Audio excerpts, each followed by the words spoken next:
Unfiltered by Jade. Jade.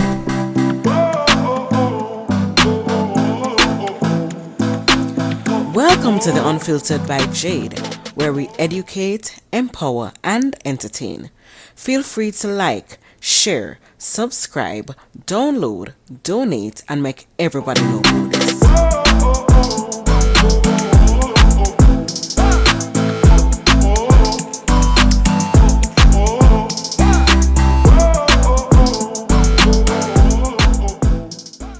Beats by RB Records.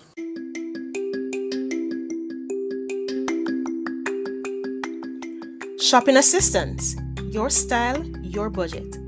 Our services include online and local shopping for individuals and businesses, personal shopping, purchasing of company and office supplies, importing and exporting small packages across Jamaica and worldwide, and helping you find unique gifts and items for all events and occasions. Contact us at 876-919-5195 or shoppingassistance2015@gmail.com. Shopping Assistance, your style, your budget.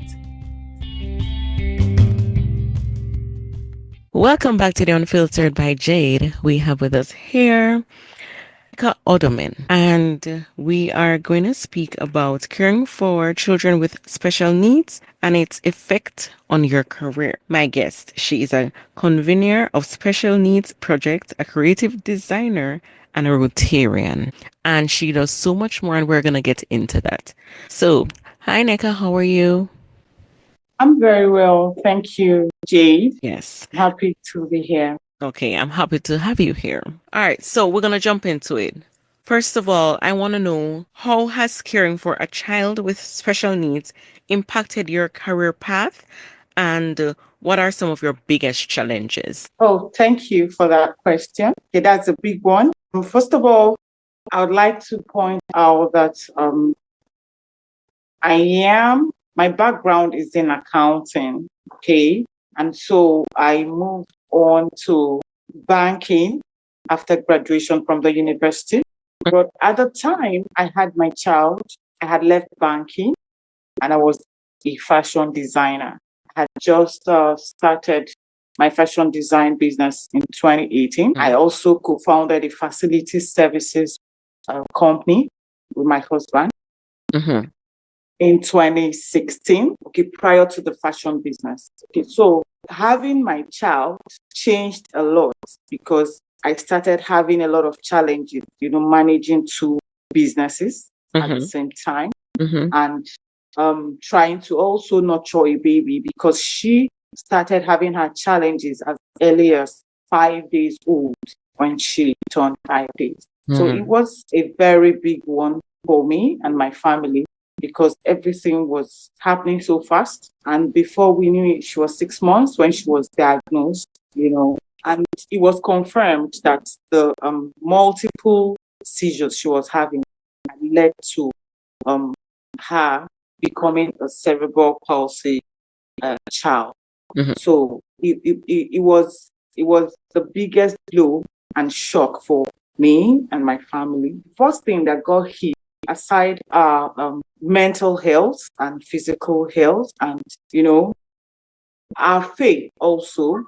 But the number one thing you could notice was with my career and my husband's career as well, because it was a lot of challenge in and out of the hospital, weekly basis. And so it also affected my new business because that was just after COVID. I had her in 2021. So having two businesses that we just co-founded and trying to nurture through COVID was a big shock and a big blow to us. But however, I had to start thinking of what to do, to keep my mind and body sane and to keep my finances also intact, or to keep growing the finances of myself and the family. And so that was how I ventured into freelancing. That is thinking of working remotely. And that helped me a great deal. Again, it was challenging to find out what exactly to do because when you venture into freelancing, there's a temptation of wanting to do everything. You have so much skills, so much to give, and you just want to, explore. The market is big. So having accounting background, having worked in the bank, done fashion designing, I love creativity too. In fact, that was what pushed me into fashion designing after the banking career, because just the thought of imagining something and bringing it to life, Right. that creativity was there. And my best part of fashion design was fashion illustration. And that was me just looking at people or imagine, oh, this person, if I could dress her in this attire, she's going to look amazing. And then I sketch it and I try to interpret that. And so when I started looking for this, I had to ask myself, what was the best thing I could do that was going to give me that passion, drive that passion, give me that joy of being creative as well. And so that was how I embraced graphic designing. After being into virtual assistant and so many other things, learning a lot of skills, upskilling here and there, but all from the comfort of my home. That was how it helped me. I was still taking care of nurturing my child, taking care of the family, and then upskilling and self-development. I'm a sucker for self-development anyway. I love to learn something new from time to time. Yes. That helped me a lot, to upskill. And that was how I embraced graphic designing. And that is where I am today. So whatever I do is still all around graphic design, all around being creative, all around trying to do things that give me joy, that drives my passion and purpose. And that's why I became a creative designer. Okay.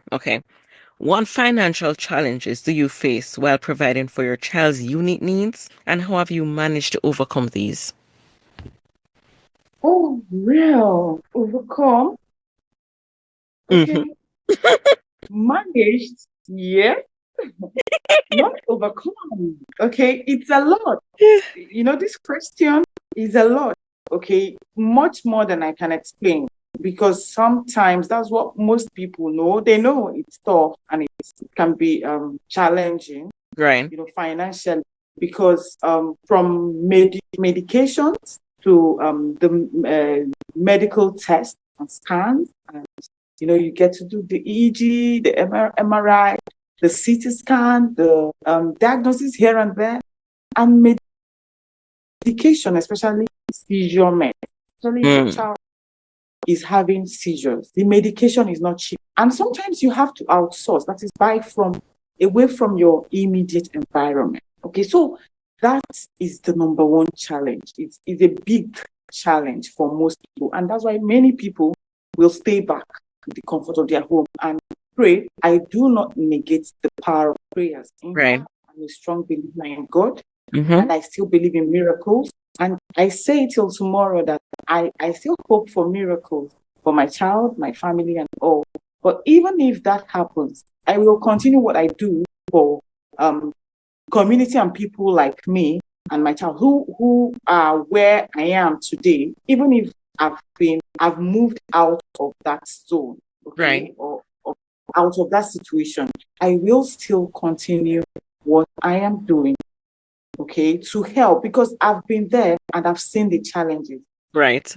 And so it makes it easier for me to assist people like that. And so the financial challenge is tremendous. But thank God to family, friends, people around, they just understand. A lot of people do not understand, and you don't expect them to, because even before this came to me, I wouldn't say I understood exactly, because I'm not there. So, but those like immediate family, siblings, they've been amazing, really helpful, and they just understand that things are not the way it used to be, and your finances are being challenged, because taking care of someone who is sick, buying medications, there are so many people suffering from different things. But especially when you have just, when a woman is just coming out of pregnancy and having a new child, just begins. Everything was happening so fast.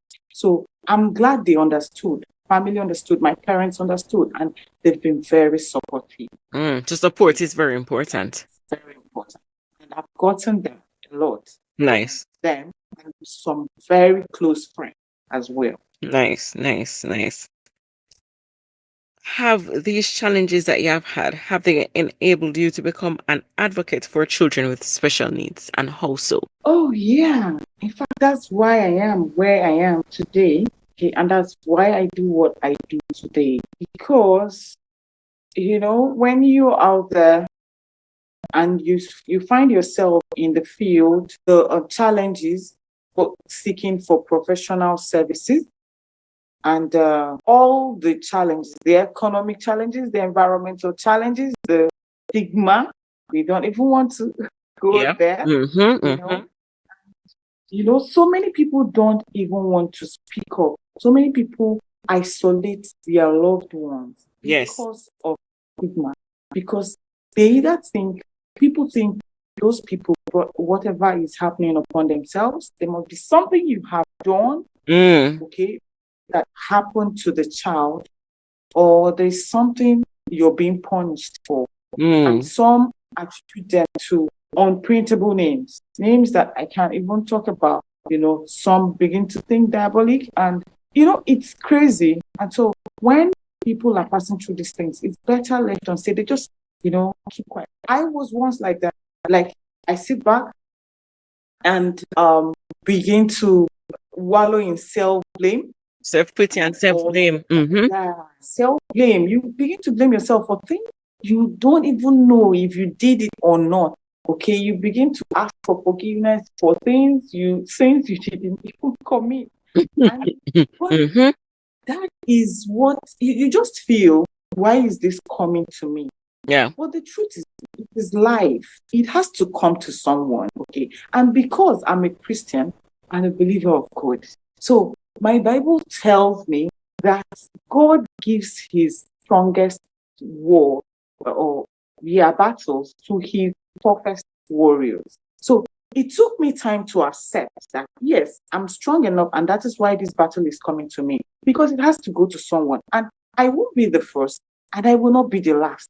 That's the truth. So it happens, and it's not the worst. People have some other situations that you don't know about. And so when you think it's happening to you and you're not speaking up, it's tough to speak up because of the fear, like what I said, stigmatization and all that. But someone, you're speaking up could help someone. So I didn't used to speak up. In fact, I started speaking up because one day I stumbled on a post on LinkedIn, okay, and someone was talking about dental care for people living with special needs or autism. And I was like, oh, I can relate to this because my child is just like this, and it's difficult, getting her dental care. And the lady was just in my inbox. Before I knew it, she had responded. She was in my inbox, and she wanted me. She said, oh, if you don't speak, who will speak for your child? That's right. There's a reason why it came to you. And for the first time, I started seeing purpose in the journey. All along, it's been thinking that, oh, there's something that is happening. There's something that is going wrong. There's something I didn't do. And then for the first time, I stopped the self-blame.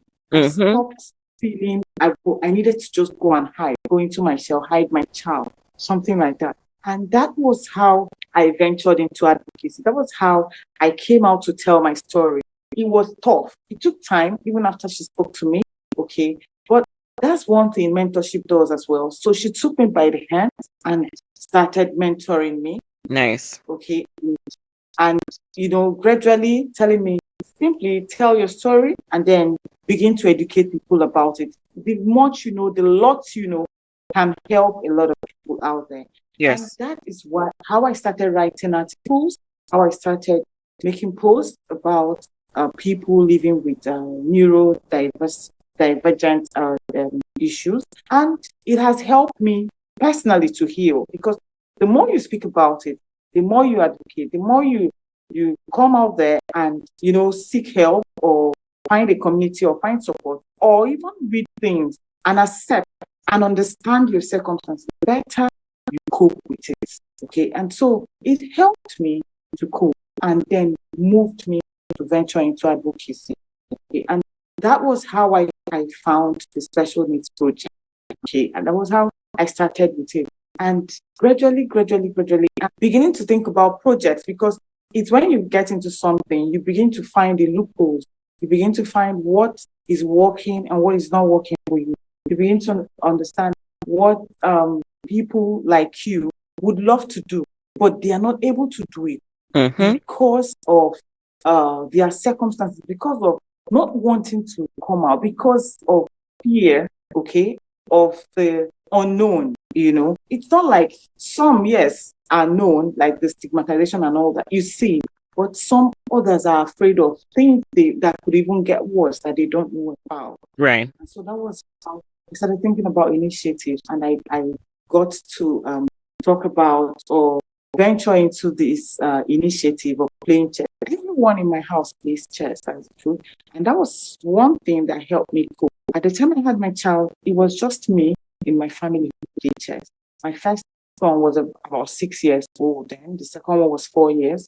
And then my husband, they loved chess. They see me play online and all that with other people, but they don't know how to play. And because I was always home, trying to upskill, trying to do this and still manage the baby. So I started teaching my little boy who was 6, as young as 6 then. He learned how to play, not so good at that time. But now he can stand on the board and he has been able to teach the younger one who is 5 now, okay? And now my husband plays as well. So it has become a family game, okay, that we use as recreation or for leisure, okay? And we don't have to always be out there, isolating the other child. Right. To have fun. So we can have that fun at home. We can create that fun environment. It's one thing that moved me to start thinking about chess. And because of the delicate situation of people living with intellectual disability, okay, it's not something I know many people might want to embrace. The initiative is mostly now for the caregivers, the loved ones, the parents, okay, who are usually secluded because they don't want to go out there and they need to take care of their child, like me. So if you find yourself struggling with your career, trying to move ahead, trying to stay afloat or be happy, live a happy and fulfilled life, and you're stuck with caring for someone with special needs, what do? That is why I'm creating that community of people who will come together play chess, whether online or physically. You can play chess. You don't need to meet all the time. However, if we have something like that, like a club or an academy, okay, that will help.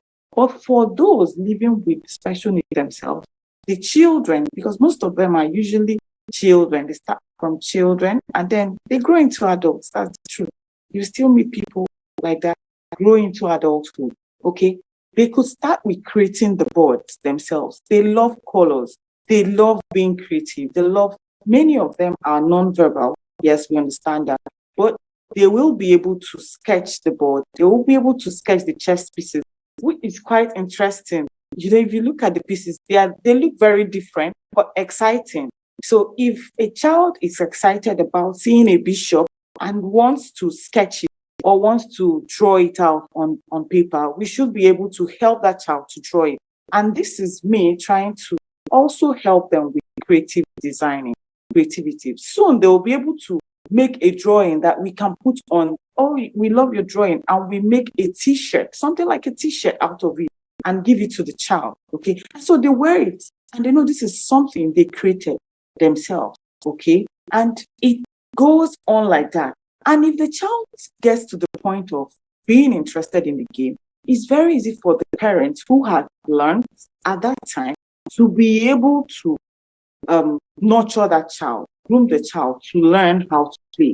And they will have their own club, okay? That's what the academy or the initiative is all about. We're trying to bring in both the supporters, the caregivers, and those who are being cared for in one way or the other, working towards the same goal, having fun, enjoying life, living a happy and fulfilled life in one way or the other. Because it takes your mind off the drama happening around you, the drama of medication, the drama of hospital, the drama of one therapy, physiotherapy, speech therapy, neuro clinic, and all those things. It takes your mind off it a bit, okay, and make you have some leisure within your comfort zone or somewhere else. As time goes on, that is why I'm trying to create this initiative, put it out there under the Special Needs Project. It's going to have its own name, okay, so people can identify with it. We'll be on YouTube. I'm already making a website, creating a website for this. Special Needs Project has its own website, but this one is going to have its own website, more like a community where people come together. We will have probably a Telegram group and then a YouTube channel where we get to discuss these things concerning people like that. That way, the advocacy goes, and that way people will be willing to come and have fun. It's no more come and speak and tell the world that you have these issues. No, it's more like come and have fun, unwind, and then teach your child how to be creative. Even if they're non-verbal, while you're going through the speech therapy and through all the drama happening with caregiving for a special needs person, also to find time for yourself and for the mental. Chess does a lot.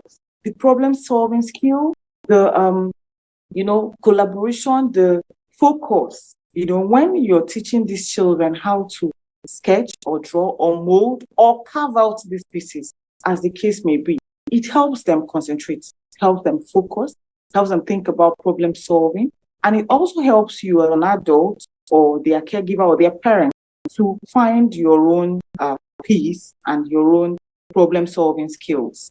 Okay, and for those who are interested, many people will be, because I feel some people just do not know where to start from.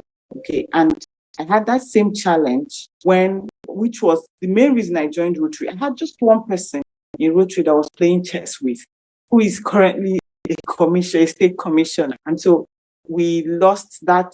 He didn't have the time to keep playing with me, but it drew me back home to come and teach my children how to play chess. Okay, and it has helped the family bond together, better. That's what I want to say. It has helped the family bond better, and it has helped us cope better with whatever circumstance. For other people listening and thinking it's only chess, it doesn't necessarily have to be chess that bonds a family together and allow you to build team building skills, collaboration skills, all those things. It doesn't have to be chess, it can be anything. But just something that brings support and that you can have as a leisure, that you can enjoy. So it's not just work, or trying to get this and feeling a lot of burden, but you're also enjoying. So it also helps with self-care. So that's a form of self-care that you're using for that. Yeah, you're correct. I want you to tell me, because we don't have much time, I want you to tell me where is it that persons can contact you, where can they find you, and if persons are interested in the initiative that you have, where is it that they can find you? All right. For now, we are on LinkedIn as the Special Needs Project. We are also on Instagram, Special Needs Project with Nneka. Okay. A lot is not happening there because we are trying to start a YouTube channel, which should happen by the first week of February. We should start the YouTube channel because our website is coming up and we are trying to make them go together. That's the website for the chess initiative or the Creative Academy initiative is coming up. So I'm trying to make it go together. Okay. And so if you want to reach me, I am on LinkedIn. I'm on Facebook as well as Nneka Odoemene. Give me an inbox and then I add you to the community. Okay. And we start up from there. I'm always willing to assist. When I mean assist, that is support morally, And in whichever way that I can help you or your loved one get through this or cope with this, until we all find peace and comfort and purpose in our circumstance. Okay, so it's not over, and that's the thing. So I'm on LinkedIn, I'm on Facebook, I'm on Instagram, I'm also on Twitter. Not very active, but I am on Twitter. So you can inbox me either of these places. Special Needs Project with Nneka on Twitter, Special Needs Project with Nneka on Instagram, and then Nneka Odoemene on Facebook. There is the Special Needs Project on Facebook page, but we are fairly new there and we are still building. Like I said, I want them to run together with the website and as well as the YouTube channel that we are creating. Okay, the website will be up in the next, say, 2 weeks. It will be up, and I will also publicize it on all these platforms that I've told you about, and you will be able to reach out to us, read our articles. Mostly that's what I love about the website. You can come there, read a lot of educative articles about the circumstance. I'm also writing a book, which I plan to publish on my birthday. That's in April, first week of April, 3rd April. And so the book will be there. It will also be published. Part of the book will be published as an educative, how do I call it, course on some other platforms that are willing to partner with us. They are also academies that are willing to partner with us and publish part of our books that can, as a course, that can help educate people about this. So even if you don't want to read the whole book, you will be able to find parts of the book as courses on platforms to be able to read. And for a start, because it's my first book, so it's free. It's going to be a free ebook. I'm going to have other editions or subsequent books, to write, because it's a long journey and it's a long journey of learning, not just journey, but journey of learning. And so I'm willing to put it out there. The much I've learned, the much I know, and the much I'll continue to learn, I will keep publicizing and telling people more about these things. Lovely, lovely. But I'm gonna encourage people to not just get parts of the book, but get the entire book because it's support. And if you're putting it out there for free for people to have, it's best to get the entire book and read it, because that's also supporting you. That's also supporting your initiative. And that's also spreading the word about what you do and your advocacy line. Absolutely.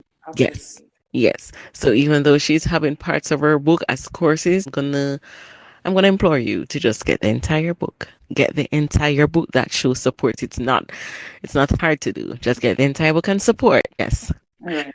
You're right. Yeah. So I want to thank you so much, Nneka. You gave us so much information, especially with the initiative. I think it's a great job that you're doing. I think that it will pull families together, because with them taking care of special needs children, it puts so much strain on families sometimes that it causes them to drift more than come together.